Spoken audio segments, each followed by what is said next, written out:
قل إن كنتم تحبون الله فاتبعوني يحببكم الله ويغفر لكم ذنوبكم والله غفور رحيم। আল্লাহ তাআলা তার নবীকে জানায় দিতেছেন, হে নবী আপনি জানায় দেন, ইন কুনতুম তুহিব্বুনাল্লাহ, এ মুসলমান ইমানদার আল্লাহর গোলাম, যদি আমি নবীকে ভালোবাসতে চাও, আমি আল্লাহকে যদি ভালোবাসতে চাও, আমি আল্লাহর ভালোবাসা যদি পাইতে চাও, আমি আল্লাহ তাআলাকে যদি ভালোবাসতে চাও, ফাত্তাবিউনি ইউহিব্বুকুমুল্লাহ।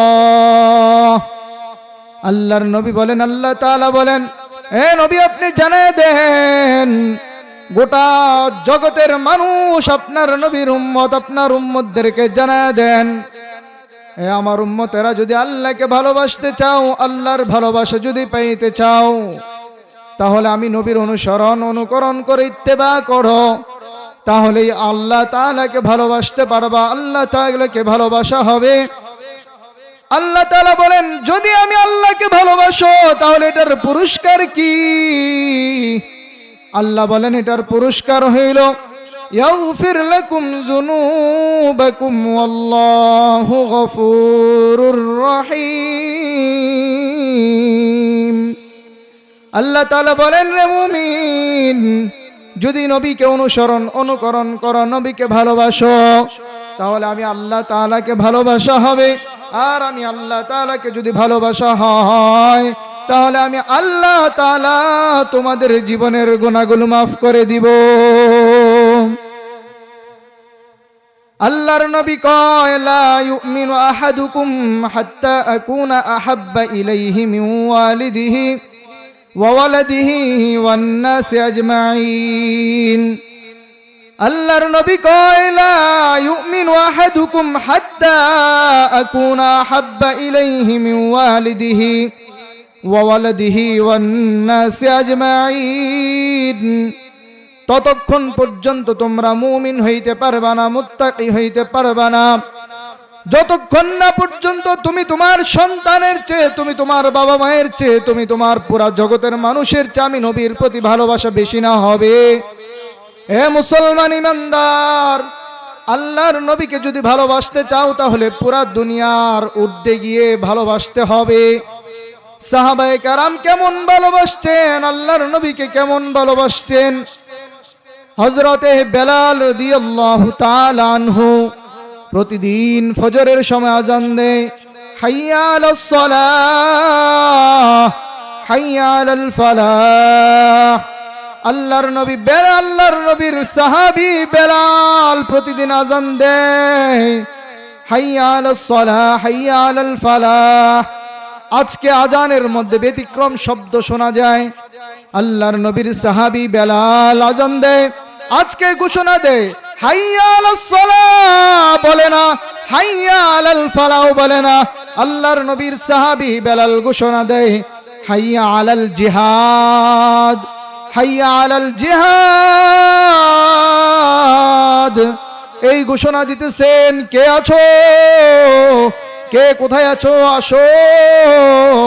মুশরিকদের সাথে, কাফেরদের সাথে, বেঈমানের সাথে আল্লাহর নবীর যুদ্ধ, আল্লাহর নবীর জিহাদ।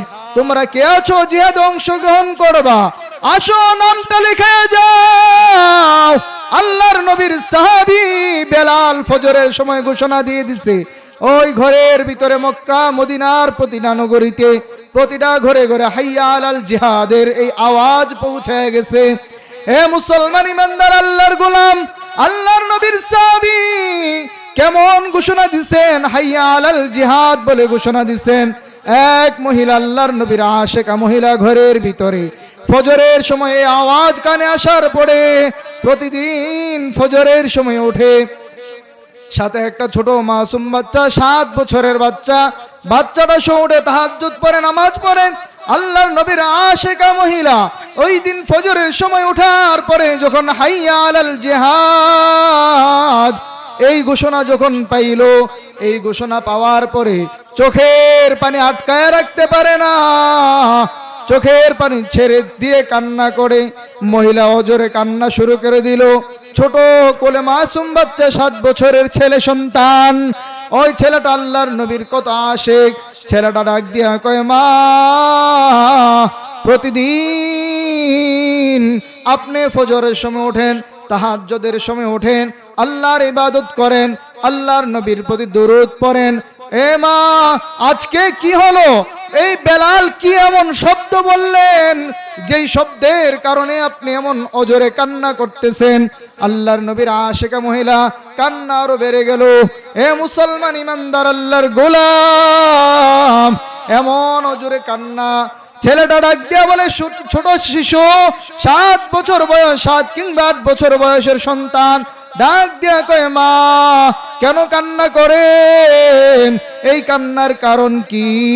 মা ডাক দিয়া বলে, সন্তান ওই মদিনার মসজিদে নববী থেকে ঘোষণা এসে গেছে, হাইয়া আলাল জিহাদ। কে কোথায় আছো? তোমরা জিহাদে অংশগ্রহণ করতে চাও, মসজিদে নববীতে চলে আসো। এ মুসলমান ইমানদার আল্লাহর নবীর আশিকা মহিলা এর জন্য কাঁদতেছেন, অজরে কান্না করতেছেন, আর সন্তানকে ডেকে ডেকে বলতেছেন, এ সন্তান জানোনি কেন কান্না করি? আল্লাহর নবীর সাহাবী ঘোষণা দিয়ে দিয়েছেন, কে কোথায় আছো? আসো, জিহাদে অংশগ্রহণ করো। কে হইতে যাও মুজাহিদের মা, কে হইতে যাও শহীদের মা, কে হইতে যাও শহীদের স্ত্রী। তোমাদের সন্তানদেরকে পাঠায়া দাও, তোমাদের স্বামীদেরকে পাঠায়া দাও, জিহাদ করবে, আল্লাহর রাস্তায় শহীদ হবে, আল্লাহর রাস্তায় গাজী হবে। এ মুসলমান বন্ধু, আল্লাহর নবীর আশিকা মহিলা ডাক দিয়া কয়, ও সন্তান কেন কান্না করি জানো? কিছুদিন আগে তোমার বাবা আল্লাহর রাস্তায় শহীদ হয়েছে, আল্লাহর রাস্তায় শহীদ হয়ে গেছে। এখন আবার হাইয়া আলাল জিহাদ বলে বেলাল যে আযান দিয়ে দিয়েছেন। আমার তো আর স্বামী নাই, আমার তো আর কোনো সন্তান নাই, আমার তো উপযুক্ত কোনো সন্তান নাই যাকে আল্লাহর রাস্তায় কুরবান করে দিব, আল্লাহর রাস্তায় জিহাদে পাঠিয়ে দিব, আল্লাহর রাস্তায় শহীদ হবে। আর আমি কিয়ামতের ময়দানে আমি আল্লাহকে বলবো, ও আল্লাহ আমার স্বামী শহীদ হয়ে গেছে, তোমার রাস্তায় দিয়ে দিয়েছি।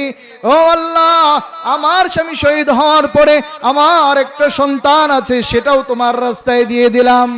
এ মুসলমান ইমানদার, এইভাবে মা কান্না করে 7 বছরের সন্তান, শিশু সন্তান মাকে ডাক দিয়া কয়, ও মা শুনে রাখেন, শুনে রাখেন, শুনে রাখেন, আমি আপনাকে শহীদের কিংবা গাজীর মা না বানাইয়া ঘরে ফিরতেছি না।